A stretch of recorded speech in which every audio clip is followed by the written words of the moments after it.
Satu anggota TNI diduga pelaku tembak mati 3 polisi di arena Sabung Ayam W Kanan menyerahkan diri.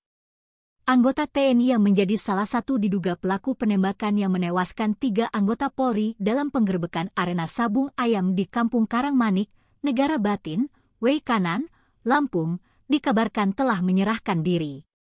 Terduga, para pelaku pembunuh anggota Polres W Kanan saat penggerbekan judi Sabung Ayam yang dibekingi anggota TNI yaitu Peltu Lubis, sudah menyerahkan diri, dan Kopka Basar, buron, tulis caption pada unggahan akun IG 1 Suara Express Official dan JIK News.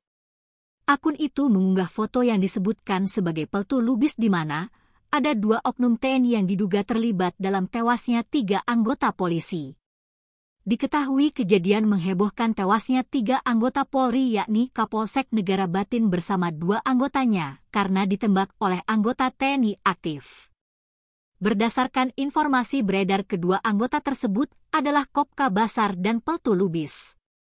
Keduanya disebutkan sebagai pemilik arena Sabung Ayam di wilayah Kampung Karangmanik, Negara Batin W Kanan. Kejadian penggerbekan dan menewaskan 3 anggota Polri tersebut terjadi pada Senin 17 Maret 2025 sore pukul 16.50 waktu Indonesia Barat. Kekinian beredar melalui X bahwa Kopka Basar dan Peltu Lubis sempat mempromosikan perlombaan judi dan adu ayam via media sosial yang direncanakan pada Senin 17 Maret 2025.